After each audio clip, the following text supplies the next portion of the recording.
വലിയ ഉപവാസക്കാലത്തെ 21 ദിവസമാണ് ഇന്ന്.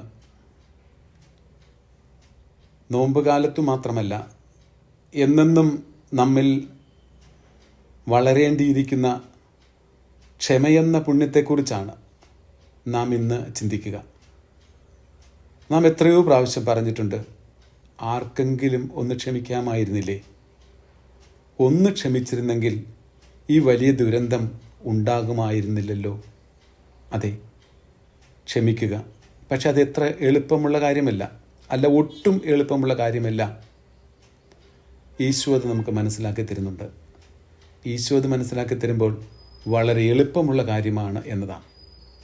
അത് ദൈവീകമായ ഒരു മനോഭാവമാണ്. മാനുഷികതയെന്ന അടിസ്ഥാനത്തിൽ വളർത്തിയെടുക്കേണ്ട ദൈവീകമായൊരു ഭാവം. ക്ഷമ ഹൃദയത്തിൻ്റെ ഭാവവും ജീവിത ശൈലിയുമാക്കി രൂപാന്തരപ്പെടുത്തണം എന്നതാണ് ക്രിസ്തീയ ആധ്യാത്മികതയുടെ കാതൽ. പഴയ നിയമത്തിൽ യാവയുടെ ക്ഷമ നമ്മൾ കാണുന്നതാണ്. കർത്താവ് ഈജിപ്തിൽ നിന്ന് ഇസ്രായേൽ ജനത്തെ മോചിപ്പിച്ച് കാനാൻ ദേശത്തേക്ക് അവരെ നയിച്ചിരുന്ന കാലം, അവരോട് ഇടയ്ക്കിടെ പറഞ്ഞു, ഞാൻ നിങ്ങൾക്ക് വേണ്ടി ചെയ്ത കാര്യങ്ങൾ, ഞാനാണ് നിങ്ങളുടെ ദൈവം, നിങ്ങളെൻ്റെ ജനമാണ്. എന്നാലും അവർ നന്ദിഹീനതയിൽ അവർ പാപം ചെയ്തു. എന്നാൽ കർത്താവ് അവരെ ഉപേക്ഷിച്ചില്ല. നിരന്തരം അവരോട് ക്ഷമിച്ചു. മരുഭൂമിയിലെ അവരുടെ ജീവിതകാലം പാപത്തിൻ്റെയും ക്ഷമയുടെയും ഒരു ചരിത്രമാണ്. ഓരോ പ്രാവശ്യവും പാപം ചെയ്യുമ്പോൾ, അതികഠിനമായി പാപം ചെയ്യുമ്പോൾ, അവരെ നശിപ്പിക്കാൻ തുടങ്ങുമ്പോൾ മോശ അവർക്ക് വേണ്ടി മാധ്യസ്ഥ്യം അപേക്ഷിക്കും. കർത്താവ് ക്ഷമിക്കും. വീണ്ടും അവർ പാപം ചെയ്യും. വീണ്ടും കർത്താവ് ക്ഷമിക്കും. പൗലോസ്ലീഹ പുതിയ നിയമത്തിൽ ചോദിക്കുന്നുണ്ടല്ലോ, കർത്താവ് വീണ്ടും വീണ്ടും ക്ഷമിക്കും എന്ന് കരുതി വീണ്ടും വീണ്ടും പാപം ചെയ്യാമോ? ഇല്ല എന്നത് തന്നെയാണ് ഉത്തരം. എന്നാൽ മനുഷ്യൻ്റെ പാപത്തേക്കാൾ ആഴവും ഉയരവും ഉള്ളതാണ് കർത്താവിൻ്റെ ക്ഷമ. പുതിയ നിയമത്തിൽ കർത്താവ് ക്ഷമയുടെ നിദർശനമായി മാറുന്നത് നമുക്ക് കാണാം. പത്രോസ് ചോദിച്ചു, ഞാൻ എൻ്റെ സഹോദരൻ തെറ്റ് ചെയ്താൽ എത്ര പ്രാവശ്യം ക്ഷമിക്കണം? ലൂക്കായുടെ സുവിശേഷത്തിൽ നാം വായിക്കുന്നു 7 പ്രാവശ്യം. 7 എന്നതൊരു പൂർണ്ണസംഖ്യയാണ്. അതുകൊണ്ട് പൂർണ്ണമായി ക്ഷമിക്കുക, നിരന്തരമായി ക്ഷമിക്കുക എന്ന് തന്നെയാണ് അതിൻ്റെ അർത്ഥം.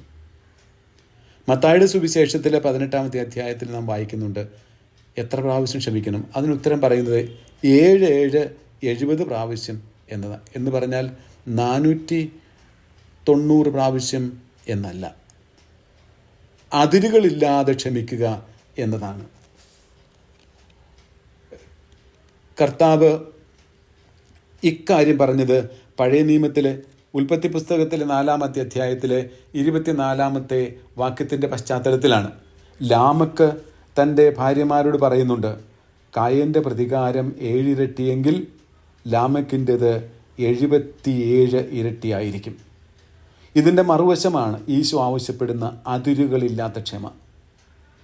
മത്തായി സുവിശേഷകൻ ഈശോയും പത്രോസും തമ്മിലുള്ള സംഭാഷണം അവതരിപ്പിച്ചുകൊണ്ട് പത്രോസിന് സഭയിലുണ്ടായിരുന്ന സ്ഥാനം എടുത്തു കാണിച്ചുകൊണ്ട് അതിരുകളില്ലാത്ത ക്ഷമയുടെ മുഖമുദ്രയാകണം നീ എന്നും കൂടി ഇതിലൂടെ പഠിപ്പിക്കുന്നുണ്ട്. ഈശോ തൻ്റെ ജീവിതത്തിൽ ക്ഷമ പഠിപ്പിക്കുക മാത്രമല്ലല്ലോ ചെയ്തത്, പ്രാവർത്തികമാക്കുകയും ചെയ്തല്ലോ. യോഹന്നാൻ്റെ സുവിശേഷം 8-ാമത്തെ അധ്യായത്തിൽ പാപിനിയായ സ്ത്രീയോട് പറഞ്ഞു, ഞാനും നിന്നെ വിധിക്കുന്നില്ല എന്ന് പറഞ്ഞാൽ അതിൻ്റെ അർത്ഥം നിന്നോട് ഞാൻ ക്ഷമിച്ചിരിക്കുന്നു എന്നത് തന്നെയാണ്. ഞാനും നിന്നെ വിധിക്കുന്നില്ല, ഞാൻ നിന്നോട് ക്ഷമിച്ചിരിക്കുന്നു എന്നത്. ക്ഷമിക്കുക എന്നത് വിധിയുടെ എതിർഭാവമാണ്. മത്തായിയുടെ സുവിശേഷം 7-ാം അധ്യായം 1-ാം വാക്യം നാം വായിക്കുന്നു, വിധിക്കരുത്, നീയും വിധിക്കപ്പെടുകയില്ല. ലൂക്കായുടെ സുവിശേഷം 6-ാം അധ്യായം 37-ാമത്തെ വാക്യത്തിൽ വായിക്കുന്നു, ക്ഷമിക്കുവിൻ, നിങ്ങളോടും ക്ഷമിക്കപ്പെടും എന്ന്.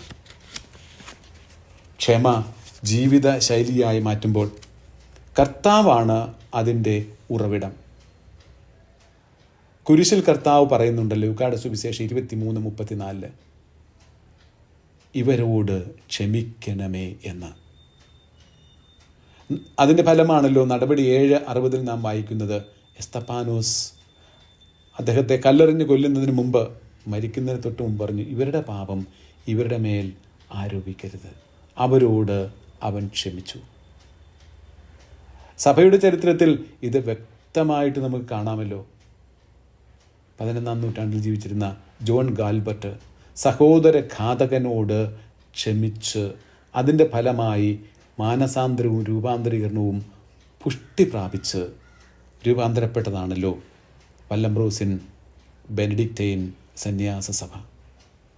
മരിയ ഗൊരേത്തിയുടെ കൊലപാതകിയെ ആശ്ലേഷിച്ച് ഒരുമിച്ച് ഭക്ഷണം കഴിച്ച് ക്രിസ്മസ് രാത്രിയിലെ പരിശുദ്ധ കുർബാനയ്ക്ക് പോയതാണല്ലോ ഗൊരേത്തിയുടെ അമ്മ. ജോൺ പോൾ രണ്ടാമൻ മാർപ്പാപ്പ തന്നെ വധിക്കുവാനായിട്ട് വെടിവെച്ചവനോട്, മുഹമ്മദ് അലി അബ്കായോട്, ജയിലിൽ ചെന്ന് കണ്ട് അവനോട് ക്ഷമിച്ചു എന്ന് പറഞ്ഞല്ലോ.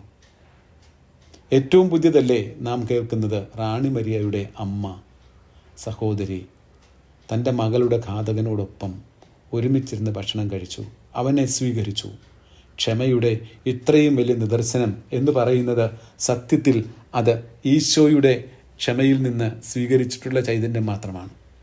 അതിനെതിരായിട്ട് ചിന്തിച്ചാലോ, വെറുപ്പും വിദ്വേഷവും ഹൃദയത്തിൽ സൂക്ഷിച്ചാൽ അത് ഒരുപക്ഷെ കൊലപാതകത്തിലേക്ക് വരെ അത് നീണ്ടുപോയേക്കാം. മനസ്സിൽ അത് കുമിഞ്ഞുകൂടി വലിയ തെറ്റിലേക്ക് ആകാം. രണ്ടാമത്തേത്, മറ്റുള്ളവരോട് ക്ഷമിക്കുന്നില്ല എങ്കിൽ ദൈവത്തിൽ നിന്ന് ക്ഷമ പ്രതീക്ഷിക്കേണ്ട എന്നത് തന്നെയാണ്.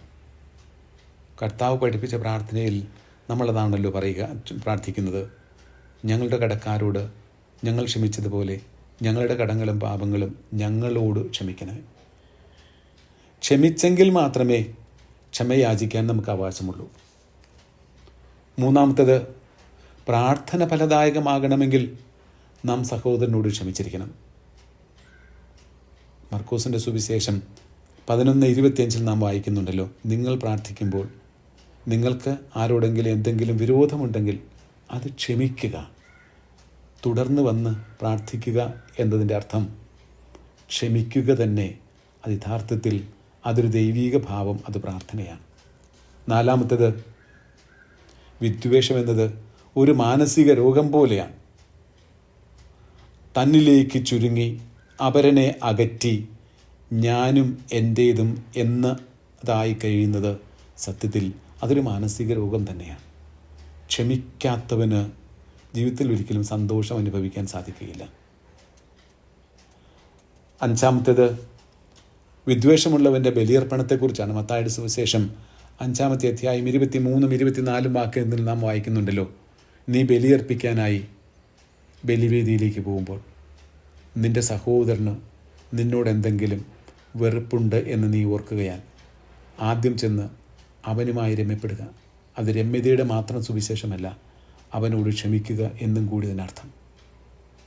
ആറാമത്തേത്, ക്ഷമിക്കാത്ത അവസ്ഥ എന്ന് പറഞ്ഞാൽ അന്ധകാരത്തിലായിരിക്കുക എന്നതാണ് എൻ്റെ അർത്ഥം. ഒന്നും കാണാൻ ലക്ഷ്യബോധമില്ലാത്ത ഒരവസ്ഥയിലേക്കെത്തും. പ്രകാശത്തിൻ്റെ ഒരു കിരണത്തിന് വേണ്ടി യാചിക്കുന്ന ഒരവസ്ഥ. ക്ഷമ പ്രകാശത്തിലേക്കുള്ള പാതയാണ് എന്നോർക്കണം. നാം കുരിശിൻ ചുവട്ടിലേക്ക് യാത്ര ചെയ്യുകയാണ്.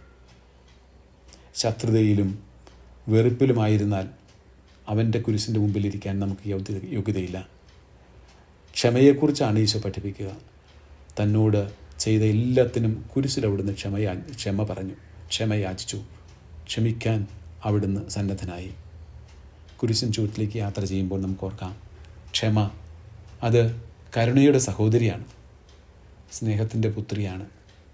ദൈവത്തിൻ്റെ കരുണയും സ്നേഹവും പങ്കിടാനായിട്ടുള്ള മാർഗമാണ് ക്ഷമ. ചെറുതും വലുതുമായ ഏതെങ്കിലും തരത്തിലുള്ള തെറ്റുകളും കുറ്റങ്ങളും മറ്റുള്ളവർ നമ്മോട് ചെയ്തിട്ടുണ്ടെങ്കിൽ നമ്മൾ അവരോട് ചെയ്തിട്ടുണ്ട് എങ്കിൽ നമുക്ക് പരസ്പരം ക്ഷമിക്കാനായിട്ടുള്ള ഒരവസരമാകട്ടെ ഈ നോമ്പുകാലം. അങ്ങനെ നമുക്ക് ഈശോയോടൊപ്പം കുരിശിൻ്റെ ചുവടിലേക്ക് നടന്നെടുക്കാം.